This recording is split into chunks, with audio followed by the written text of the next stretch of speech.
Hello everyone, we are back with the driving with the spotlight video this early morning. We are just before 7 o'clock on the way into the office, so apologise for the picture quality, but it's still darkish outside.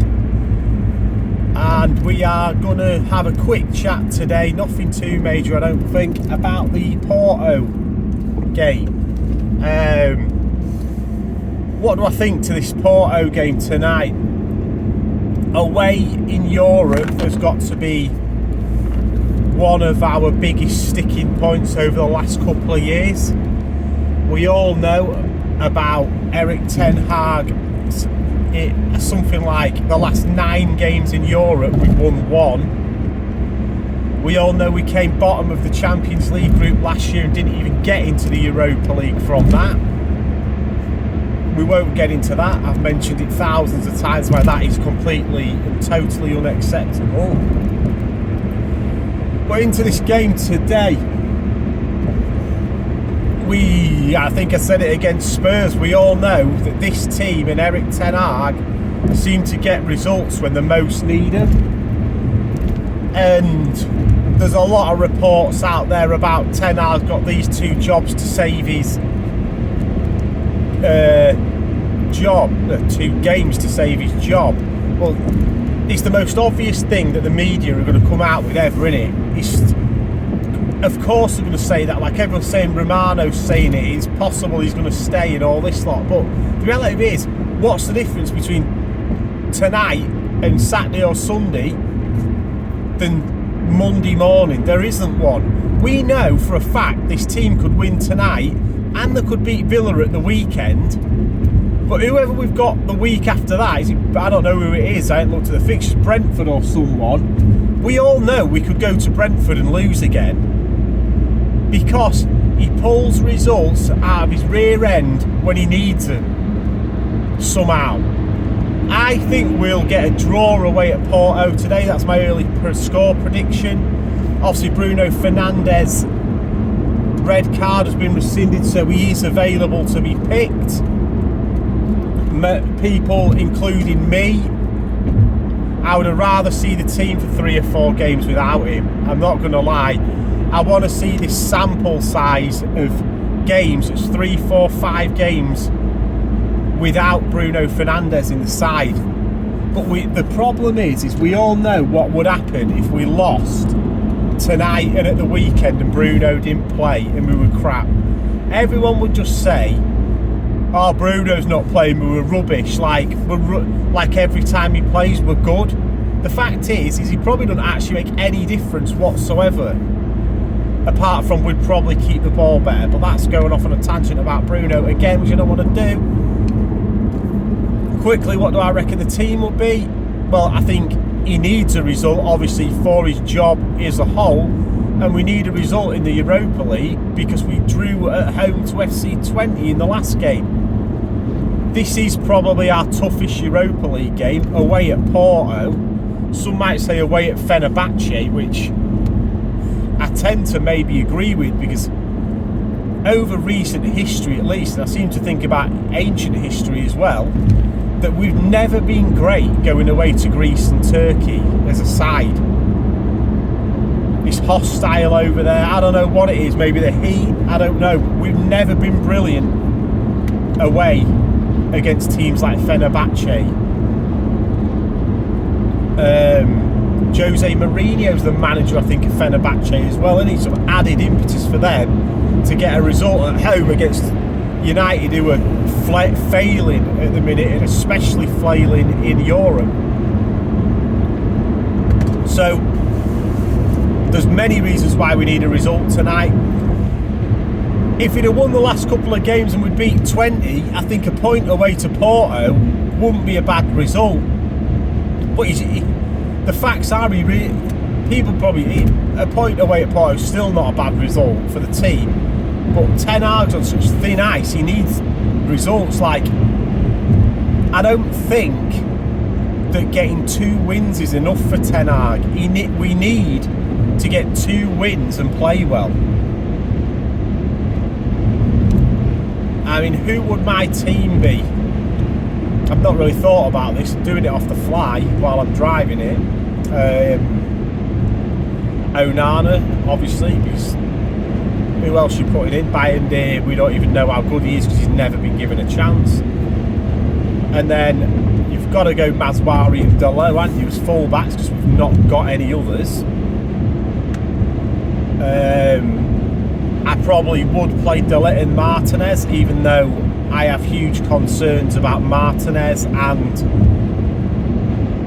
I don't think De Ligt is as good as people think he is, but they probably are our best centre-backs at the minute. I mean, to be honest with you, has Maguire, over the course of the back end of last season and the games he's played at the start of this season, been much worse than Martinez and De Ligt? I don't think he has. I think you could argue that those three are similar. And other big channels say that we play a lower line with Maguire in the team, which we maybe do slightly, but not a lot. And I think it's an agenda against Maguire because they like De Ligt and Martinez, that De Ligt and Martinez will play a high line. Martinez maybe could play a high line because he's so-called good on the ball. I'm yet to see it personally this season at least. But I don't think De Ligt's a high line player. And I think it's a naive take to say just having two centre-backs makes you play up the pitch. That's not how it works. I've been a centre-back nearly all my life since I was, 12 years old. I'm now 40. You cannot play a high line no matter how quick you are if your front players do not keep the ball. Rule number one of getting up the pitch and compact as a team is your front line and midfielders must keep possession. Because how do you get out to the halfway line when as soon as the ball goes over the halfway line your team lose it? And I think that talk and that crap that's talked on the other main Man United channel, which I'm not going to name, but I do watch and like, so I'm not slagging them off here, is total, utter BS that having quick defenders means you play a high line. It's rubbish. It's somebody who don't play football anymore, has never played it at high standards. It's such a naive take on a high line, I don't know what to tell you about it. Again, just to make my point very clear, having two fast centre-backs does not mean you play a high line.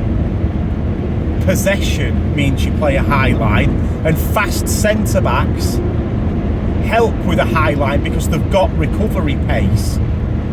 I wouldn't say like Stones is quick. You know, like they're not massively quick, but they play the highest line in the Premier League, City. That's why on occasion they're caught out in behind because the play's so high and they get caught for pace. That's how you beat City, innit? It's how Newcastle did it. It's how we've done it before. You stick your front fast forwards on and you chuck the ball behind him and run after it. That's my take on the defence and the high line debate with De Ligt and Martinez, that they will not play a high line until our front line and midfield start keeping the ball. As for midfield, I mean, I don't know who I'd play in midfield, to be perfectly honest. I think away at Porto, we need to be keeping the ball. If Mainoo's fit, I'd play Mainoo, and Bruno's fit, innit? It's a tough one. I'm not going to play Bruno, so I would try something like this in this game if the players are available and fit. Obviously, I don't know. I'd play Ericsson and Mainoo, and I'd try what everybody wants to see: Xerxes at 10, Rashford and Garnacho, Ahmad and Garnacho on the wings, and Højlund up front. And if Højlund's not fit, I would put Xerxes up front and Ahmad in the 10 and Rashford and Garnacho on either wing. I don't think we can be doing rotation in away at Porto when we drew our first Europa League game. We've got to go out there and win it. To me, if we're staying under Ten Hag, the Europa League is his only way to the Champions League, and the Champions League is the be-all and end-all for Ineos, the club, the fans, and Erik ten Hag, if we're looking beyond him getting sacked. The Champions League is a must. There is no option for Man United not to be in the Champions League this year, unless we want another season like we're having now. We have to get in the Champions League. And I think that's the team I would play. You should have a chance versus Porto. I mean, they're a decent side at home.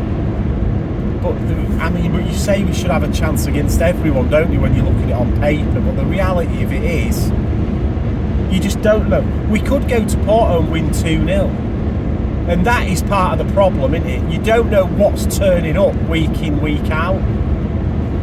I'm going to go for a 1-1 draw. And in case, is it away against Villa at the weekend? I'm going to say it is, because the last couple of games have been at Old Trafford. I'd say we lose against Villa, but I said it about Tottenham. Villa are probably a team that suits us. A high line, high press team that we can get in behind with pace. But I said that about Spurs and it didn't work, did it? So you've got to say on current form, Villa are beating us. Villa went and beat Bayern Munich last night in the Champions League. You know, look where they are compared to us under Emery. And quickly on Emery and the manager talk, and I know I made a video about the manager the other day, but look at Unai Emery at Villa.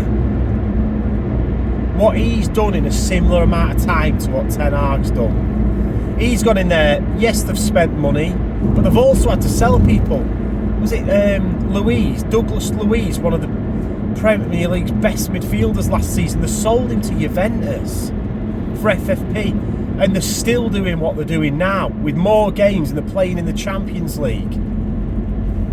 And we've got Erik ten Hag, who spent 600 million quid over his course of time here, and we're still playing the same old shite. I mean, I saw a couple of polls yesterday, like one was in the Manchester Evening News where 85% were Erik ten Hag out, and I think there was one on FUTV, again it was like high percentage of Erik ten Hag out, high 60, 70%, and there was one on the United stand and it was like 61 or 57% Erik ten Hag out.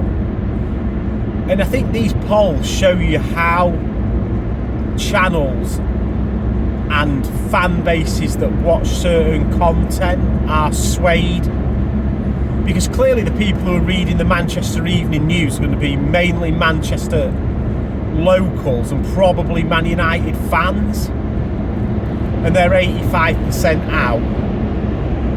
Obviously FUTV is run by Adam and he's probably my favourite Man United channel, and I think the raw emotion on there, he goes to every home game. I watch up nearly every video that they put out, and on there I'd say the majority of people are Erik ten Hag out in the comments, and that reflects on that channel as well, being what, 60, high 60, 70% out. And then you get to like United Stand, who obviously have the main pool of people, and their votes the least Erik ten Hag out. Obviously we know that they were very pro. Well, I'm not saying they all were, but the main couple of hosts, Beth and Market, very ten Hag in. And their steer, not so much Beth anymore, I think she's at ten Hag out by the sounds of it, but Mark's steer is like, he's still, well, I'm not going to say he's Erik ten Hag in anymore, I don't think he is, but he's sort of Erik ten Hag indifferent. Like, he's saying it don't matter what happens with the manager because there's still the same people and players there. But like I said loads of times in my last video, this is on the manager, it ain't on the players. He's saying like the same players will get a chance under a new manager. Well, you need a manager that'll drop them, because these players have ridden manager after manager after manager. You need the club or Ineos now or the new manager to see the players we all know who we're talking about here have been playing for this club for 7, 8, 9, 10 years, and we're still failing with them in the team. The problem is Ten Hag has spoken again yesterday in his interview, and he speaks like he's lost the plot. Speaking like we still need to build a squad to play the vision. We've got young players because we couldn't get big players. I mean, they're not excuses, Eric. You've bought them all. You bought frigging De Ligt. There's no way. I know he's youngish, but he's experienced. You bought Martinez, who looks like he's got 2 left feet and he's got his head buried in the grass. You bought Ugarte, and it's too early to tell with Ugarte, but he looks like Fred and Casemiro. He's running around doing absolutely nothing. Xerxes, you bought. He's neither a striker or a 10. He's somewhere in between. He's not good enough, is he? Let's face it. You've spent 70 odd million quid on Højlund, who can't stay fit. You bought Man, who can't stay fit. You've had one of your best players of this season and probably your 2 best players you've had in the last couple of years, Ahmad and Garnacho, and they're on the bench half the time because you can't stop playing Bruno and Rashford. You daren't take them off, you daren't drop them. Stop making excuses and taking no responsibility for your own failure, Eric. 3 seasons in, it's your worst start to a Premier League season. £600 million spent. Your team, your squad. Why is there no structure, vision, patterns and coaching going on? Even Benny McCarthy's come out and talking shite now. And he like, some of the players train hard, some don't, this, that, the other. Like, Ten Hag's not a man manager, he's a tactician. I mean, I don't see either. Who out there sees Ten Hag as a tactician? To me, there's more frigging tactics in your local Sunday League team. And we used to call Ollie a PE teacher. I'm finished with him. Good luck to the guy. I liked his first year. He looked like he was going to be ruthless, out in problem players, out in issues, getting rid of people. But the last couple of years have been nothing but total and utter failure.